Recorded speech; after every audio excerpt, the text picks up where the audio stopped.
ReleaseWire helps businesses connect with interested journalists and bloggers. Check out the link in the description to save 25% on your first press release. Admiral, radar shows that we have liberals approaching at 3 o'clock, and libertarians at 9 o'clock, and conservatives at 6 o'clock.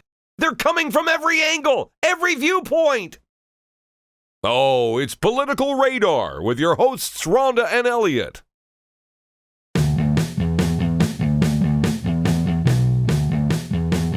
Hey, political junkies. Welcome to Political Radar, the best 30 minutes of unscripted, uncensored political talk you will hear all day. We have episode 33, and yes, I was looking at my notes because my normal co-host, Rhonda, is not here. She's at locations undisclosed. So filling in for her again is Lisa Hanson. Say Hello. Hi. Hi. You don't have to say hi to me. Say hi to the people. Hi. Yeah. Hello. And we have our guest, Alderman Mark Steuer. Hello, world, and Green Bay. So he before the show, we were talking about some things to talk about. He has a whole laundry list of things he'd like to go over. I have just a few brief things that I'd like some comments on.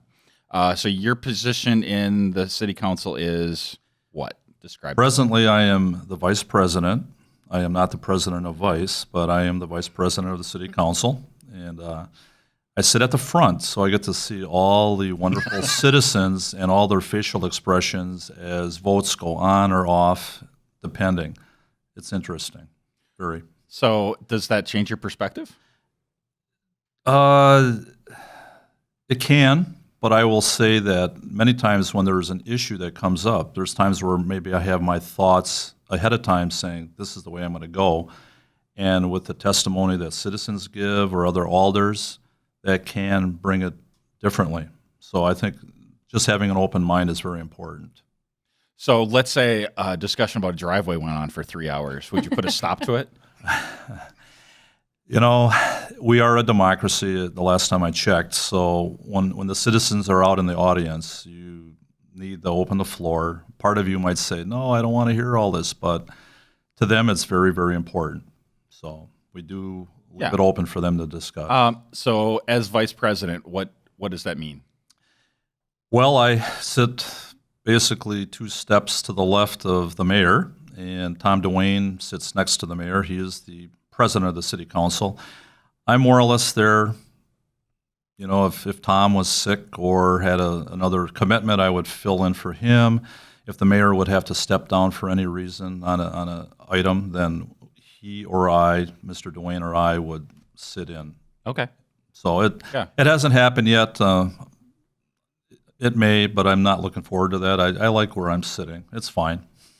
So, Lisa, normally I have to fight for words against I know. Rhonda. So, like, I'm used to you, like, jumping in. So feel free to do that at any moment. I absolutely will.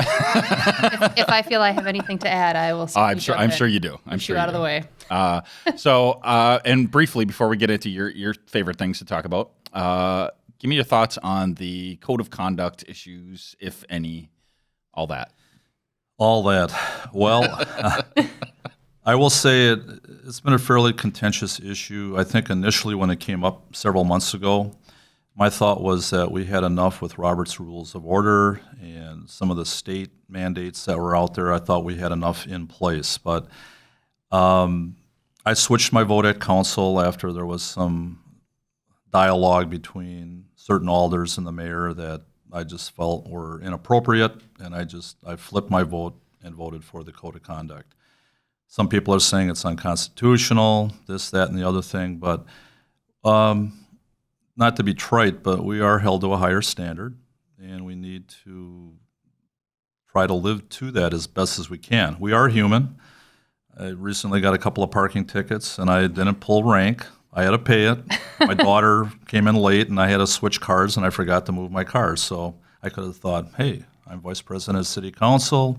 I could take care of that, but no. Maybe you should take care of it for everyone. Well, at our next meeting, we'll discuss. So are you talking overnight parking rule? Overnight parking, right. It was just a faux pas on my part. So it happens. I'm human. It is a tax on the middle class.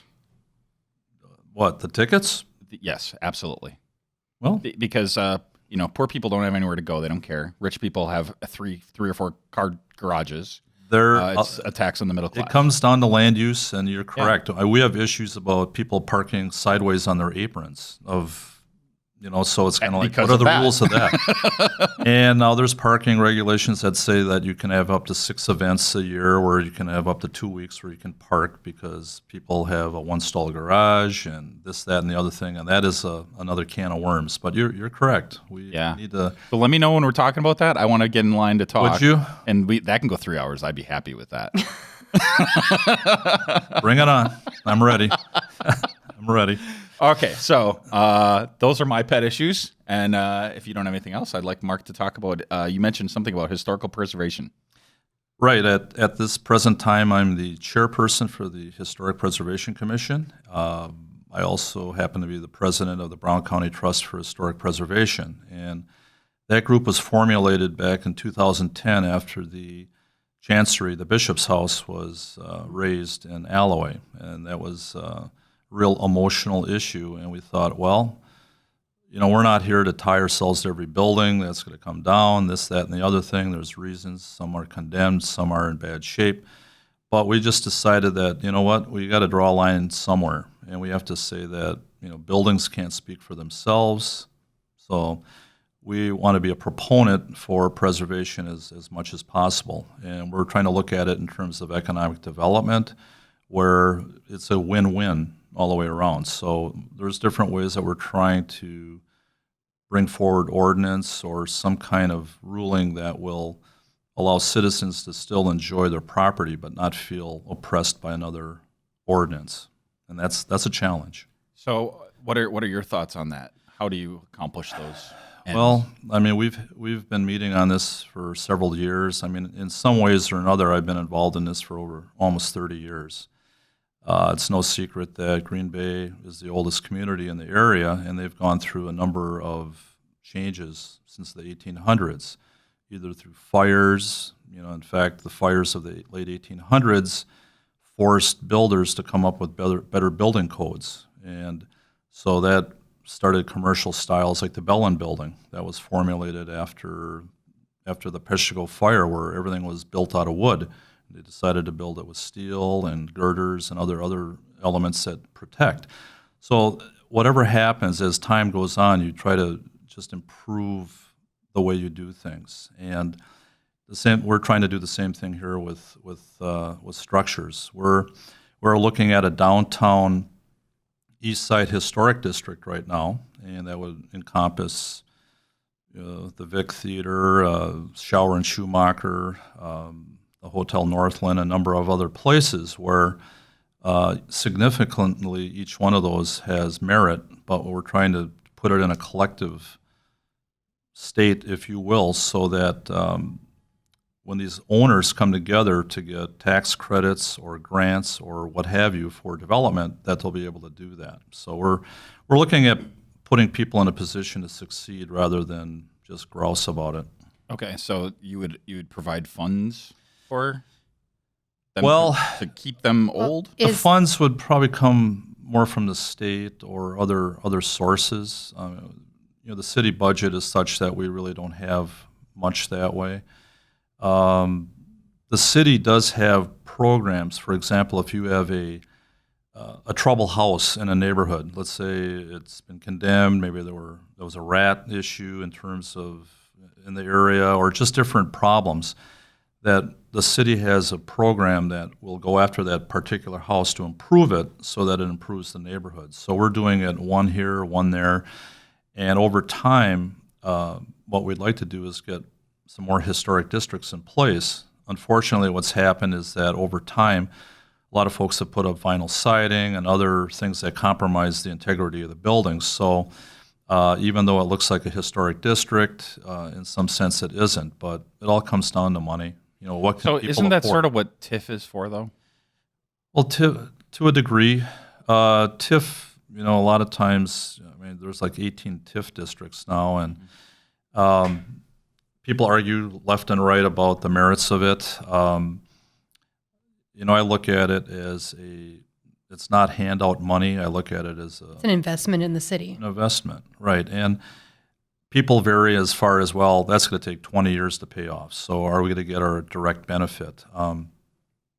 Many times when you're starting a business, you need to have that extra incentive to move forward. So I'm very much a proponent of that, but there are some tweaks that we can look at in the system to try to make it better. But Kevin Vonk, our economic development coordinator and community development coordinator, is looking at these pay-go TIFs, which I think are very interesting. It's as it develops, the owners of these businesses can pay back a portion as the life of the TIF goes on. And I like that concept. So that's still something in the works. It's a fairly new process, if you will, and I find it to be an interesting way to go. I think the pay-go, that was something that they were trying to do with the Cherry Street parking ramp, Right. the apartments on top of there. Right. So Right, and that's something that it's kind of a unique concept. I mean, we did meet in closed session with Garrett Bader on this and some of his folks, and so it's not like a surprise. I think sometimes what happens at council, and I can't fully disagree with it, sometimes we hear about things in the 11th hour. So even if it's a good idea, sometimes we feel that we don't have the opportunity to study the issue as much as the administration would. So we're just looking for seamlessness that way. We need to be brought into the process a little earlier. I think sometimes, though, with developers and the administration, they feel that it's sensitive data. We can't disclose all of this information. But I really feel that there's got to be ways to improve that so that we don't have the contention that we have sometimes at council, and sometimes that's the reason. So isn't that an issue with agility of being able to react quickly to things by having? Well, there's some of that. Many times we have to react fairly quickly, and the fact is, as alders, we generally don't have a staff. If I have to research a topic, and over the years, I've been in 5 years now, things on homelessness and the gasification issue, historic preservation, Colburn Pool, all of these issues that come up, we have to take it upon ourselves many times to gather the data, and that often means late nights on the internet or talking to other citizens and people and gathering data. A lot of times when I take a vote on an issue, in fact, on this excise Packer tax, that was a 6-6 tie. The mayor broke it. It was fairly contentious, and I kind of felt like the Ten Commandments, the Red Sea was parting, and there goes our council. There was a degree of that, and I'm hoping that we can bridge that, if you will. But I think a lot of times with I'm losing my train here. Continue. Ask me another question. Oh, yeah. I'll get to it. The train's coming off. So one thing I want to loop back to, I mentioned TIF, and I shouldn't just throw acronyms around. I hate when other people do that. Yeah. TIF stands for tax increment financing. Right. And that's a tool that the city can use to help fund development projects. Right. So on to the Packer tax. Is that a good topic for you? Sure, why not? Yeah. I think I remember the train's back on the track Right. now. I think what happens is many times with an issue, the citizens vote us in. They trust us generally to make the vote because there's no way that we can talk to 8,700 constituents. That's how many we have in each district. And what happens is that literally when I have a real tough issue, I will email or phone call maybe 40 different folks in my district who are very involved in different issues. And I trust them wholeheartedly to give me straight answers. And if I have something where out of the 40, 36 say, do not give us the refund, $94, it's just going to be spent and that's it. Let's put it into infrastructure. Let's put it into economic development. Let's put it into getting the lead out of the pipes, other factors. So I'm wholeheartedly into the democracy thing when I say, yes, I will listen to the citizens on that. And some of the alders might laugh and scoff at that, but I think a lot of us will, we represent the people elect us. They're technically our boss. So we need to listen to them. Well, in that testimony, didn't that vote on city council come about 1:30? I know, Roughly. Yeah, I know that there were a lot of people that stuck around, or that wanted to stick around, but there were only 6 of us that actually stayed until 1:30 to give testimony, and everyone was against giving it to property tax owners. I thought it was interesting that I think it was Will Peters had brought up that the rental market, that 45% of the people that live in Green Bay are renters. And I kind of brought that up too. Why would you give it back to property owners when there's a much larger population that paid into that? I mean, the state average, I think, for home ownership versus rental is like 68% homeowner versus 32% rental. In Green Bay, there's a little more disparity. It's like 55 to 45 for renters, So there's a lot there. There's a lot to be said about that. I used to rent. I've got citizens who rent, and they said, one of my citizens said, I've bought in 4 cars in the last 15 years. Right. And I paid tax on that, yet I'm going to get nothing for it. So, Alderman Vanderleest, I respect him, and I think he was coming up with an idea that he felt was very important, and I think he should be commended for that. I have no problem with that. It's just that when a push came to shove, and it came down to it, my citizens said, no, we don't want to go that route. Well, I'm torn also because I think taxes are too high. Not necessarily locally, but when you take taxes cumulatively, they're punitive, especially in small businesses. Right. So when I looked at the rebate, it was kind of meaningless, and the method of distributing it was complicated. So there were hidden costs there And expensive. Expensive. It would have cost $26,000, excuse me, to do the administrative and the mailing for that. So that's $26,000 that could have been put to a food bank or something else. Right. Or my issue, which is I want to do a Shark Tank style fund. Of course, that's a close second. I think it is. I do. Could you imagine the city council in a shark being the Shark Tank? That would be impossible. Yeah. But so I have watched a bunch of documentaries on this. As an aside, on food banks, people should not donate food. They should donate money because the food banks have better purchasing power than we do, and they have to throw out half the food they get. I was not aware of all this, and That makes sense. People have food drives all the time, and half the food gets thrown out. Well, and that's a key thing. I was involved in the homelessness issue for a while. I headed up a task force some years ago when we were looking for a resource center to take care of the population during the day. And you're right, the food that's donated, of course, we're looking at obesity and health issues and stuff, and many of the things that are donated have a lot of sodium and other things in them. So a lot of it comes down to kind of what Will Allen did in Milwaukee, the gardening in the inner core of Milwaukee, and bringing that. And we're looking at options in Green Bay for that. Is it the Farmery? Remember that? Oh, no, absolutely. I went and saw the tour in winter because there was snow. There were big snow banks. So what's the deal with that? Everybody doesn't know about that. Oh, well, it's something that NeighborWorks is doing. It's the old Armory building that's right behind their building. I'm trying to think what corner is that, Van Buren? Jackson and Chicago. That somewhere in that area.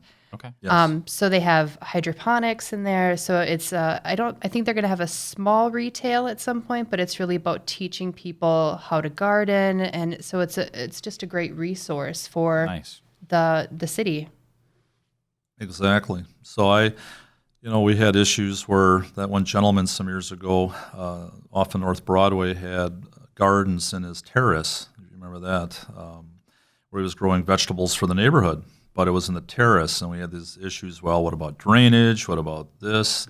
A lot of times you have things that are set up that, this is the way it is, and then you go, well, that would be nice if we could do that. So sometimes we have an issue like that where we have to try to find that happy medium where everybody will benefit. And it can be fun trying to find that out, but it can be a challenge. So are you happy with how the stadium tax refund thing has all kind of ended up? Well, it's a work in progress, Elliot. I think, in a perfect world, it's $5.4 million, and it's supposed to be divided up between economic development, between debt relief, rebate. a number of things. So I think for the most part we've handled that pretty well.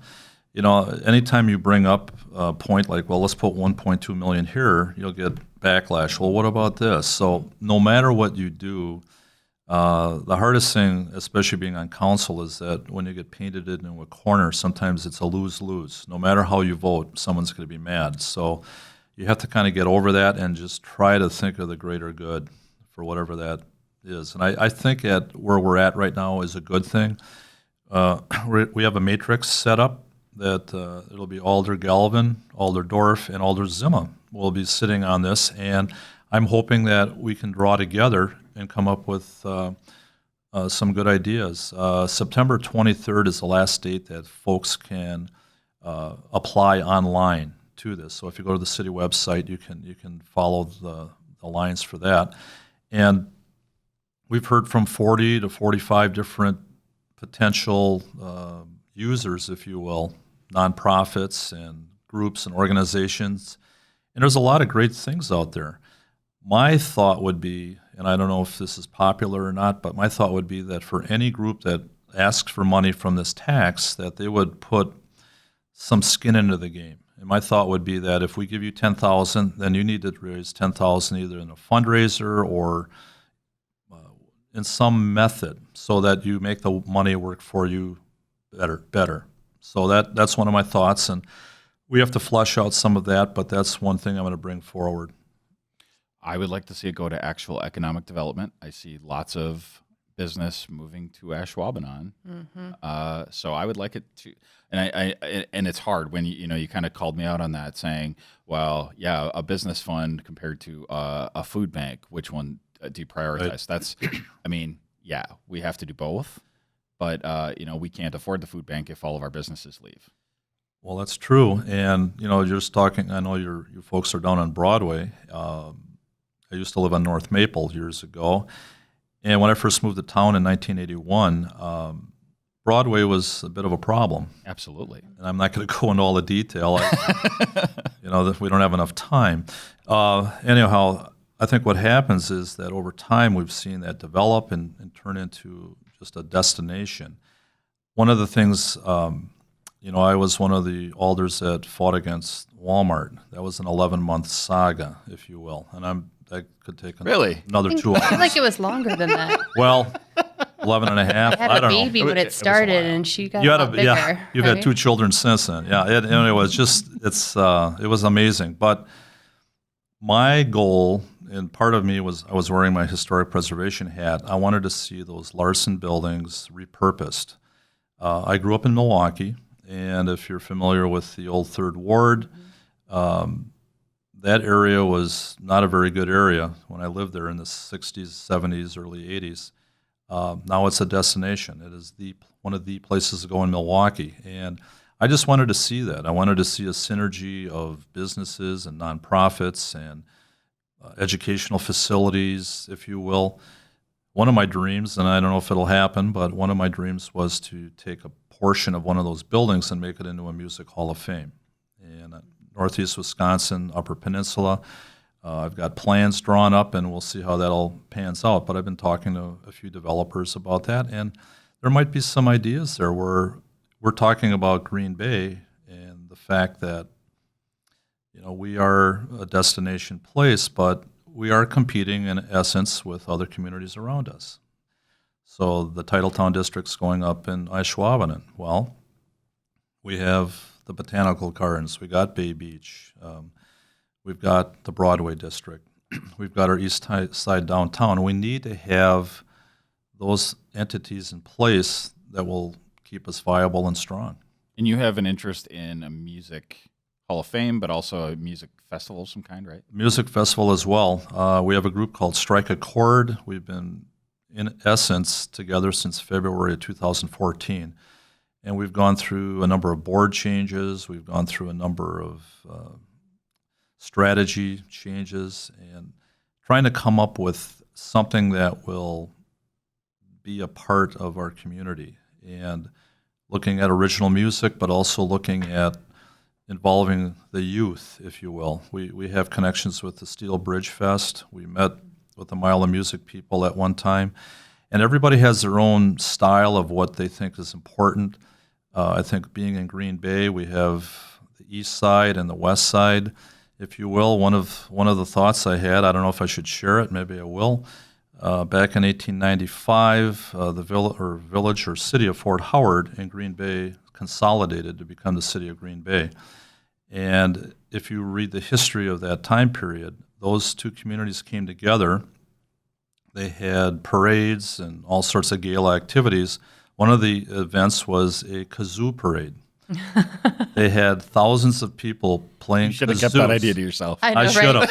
I have kazoo parades in my living room every day. But think about it. We would set, and we are actually looking to get some things together where we will set the largest kazoo ensemble record. Alderman Danziger, when he was in office, and I were working on it. We had the Guinness Book of Record people there. My thought is have that, kick off the festival, and then have at it.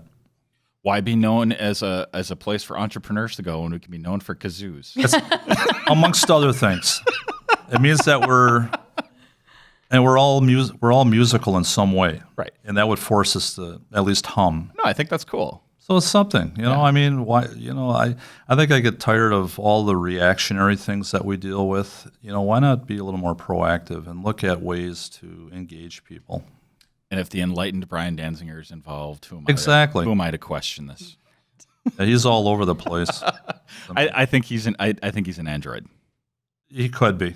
Right? See, he could. Nobody really knows. You have any other questions? I was just going to say, you know, talking about historic preservation, I'm surprised that we didn't do more with the 200-year anniversary of Fort Howard. Well, we actually had an event at the museum. Now, how can I put this? With 200 years of history, you know, the American troops came here on August 7th, 1816, so that was 200 years to the day, and that was the last day of the Tall Ships Festival. So the mayor spoke, County Executive Streckenbach spoke, I myself did, Will Peters of the Fort Howard Neighborhood Association. We also had representatives of the Menominee and Ho-Chunk tribe there as well. And that's always you know, a tough issue because, you know, there's sensitivities with, you know, what happened in terms of history. Michael Hoffman from the Menominee tribe, I liked his attitude saying that back in 1816 when Chief Toma was the chief of the tribe then, he greeted the American soldiers as they came in to take control of the area, you know, more or less telling the British, okay, you guys are really done now, you got to go.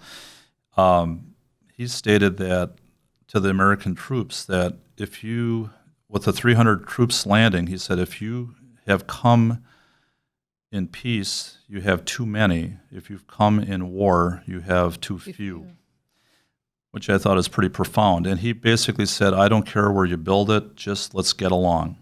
So Michael Hoffman was talking about that bit of working together. And I think that was what I was trying to put forward. I mean, you can talk about the vagaries of history till you're blue in the face, but it was a historical event. They do have an exhibit at the Neville right now, Life and Death in Fort Howard, which I would suggest all of you to go take a look at. It's a very interesting exhibit, and it covers all the angles, both from the American side and from the Native side as well. So on the note about the museum, there's the whole museum, library, arena thing, and I know that's a county issue, but right. I just glanced at that briefly. I haven't had really a lot of time to digest it. I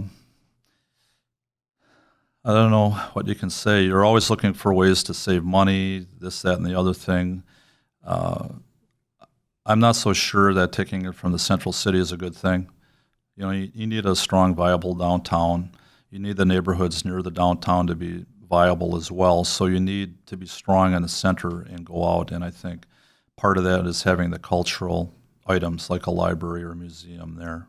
That's my thought. Yeah. Well, and I don't know why we would move something else to Ashwaubenon.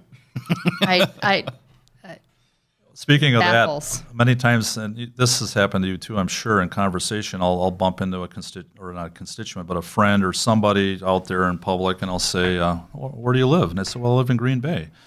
Well, east side or west side? Well, I live in Ashwaubenon. Or I live in Bellevue. Right. Well, you're not technically in Green Bay. So because of the whole thing with, well, I have a Green Bay postal address. Well, whatever. So I'm very aware of borders. I was a cartographer for the city of Green Bay for 25 years in the planning office, so I drew maps.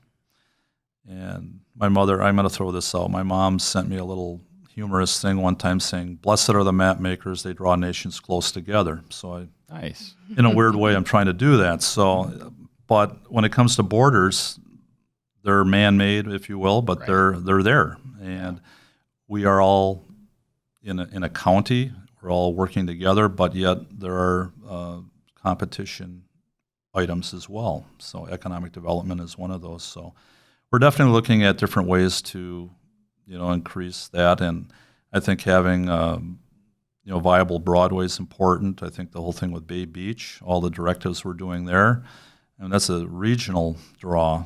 And we need. So briefly, what's happening with Bay Beach? Well, I mean, that's still in the works. I mean, there's a study being done as far as the swimming beach, and that's going to take some time to go through everything. I'll admit, at first blush, my thought would be, really? Normally when we go up to Door County a lot. My wife and I got married up on Washington Island, so that's, we go up there a lot, and, we like the water up there a bit more. Down here in Green Bay, there's very little access to the water, so. And that's another one of my things. I want to see trails. I want to see the trails hooked up. We have a trail on the west side that's only 1.5 miles long, but it doesn't connect to the north or to the south. So we need to increase those options. Excuse me. We have bikers. Let me take a drink here. We're getting choked up about the bikers. Yeah, no, I mean, definitely increasing an the emotional connectivity with all the trails would be amazing. Right. So we need that. We need opportunities for people to get to the water, to ride bikes, and especially I was on the Traffic Commission, and we changed our name to the I'm trying to think of the official title Pedestrian. now. Well, it's not just Traffic Commission now. It is the Auto Bike Pedestrian Committee, if you will, in so many words. And what we're saying is that all modes of transportation are important, and if we're going to be a viable community into the future, we need to have the bike lanes, and we need to have the connectivity where people can walk and bike and drive respectfully towards each other. And every conversation should say, in 5 years, the cars will be driving themselves. So how do we take that into account? Wow, I haven't thought about that, but every car manufacturer, you can Google this yourself. Every single car manufacturer is committed to 2020. That's less than 5 years. Well, everybody thinks I'm crazy. That is kind of crazy. Well, see, I wish we had a train that went from Green Bay down to Milwaukee. That would be amazing. But I would like that. We don't need me that. Driving. If we have autonomous solar-powered cars, we really don't need it. No, I think high-speed rail to get from different cities, that would, Our cities are too small. If we could do it, my thought would be like in a bank, you have the tubes that you put the money in and it shoots up. I'd like to just go in one of those and shoot down to Milwaukee. There are some aldermen that I'd like to put into. Would you? No. So we're basically out of time. Any closing thoughts? Or otherwise we can let you get back to work. I know you got buzzed. We got to let you get back to work. Yeah, that's true. No, I chose to move here from Milwaukee in 1981. I raised my family here. This is my city, and as well. And the things that I'm doing, I have a 23-year-old son and a 19-year-old daughter. They'll say, "Dad, what about this? What about that?" My daughter said, "What about human trafficking?" So I studied that, and now I'm working with the police on an ordinance. So you need to listen, no matter who we are, and I'm trying to work on this city, not only for them, but for others as they move up. So I'm going to stay with it. Good. Thanks for being involved. Thanks for being on the show. Thank you. Thanks, Lisa, for co-hosting. Thank you. Thanks for having me. And you can check out show notes at politicalradar.com/33. This is episode number 33 with Mark Steuer. So bye. Thanks for listening to Political Radar. To ensure that you never miss an episode, subscribe on iTunes or your favorite podcast app. To stay up to date, visit politicalradar.com or connect with us on Facebook or Twitter.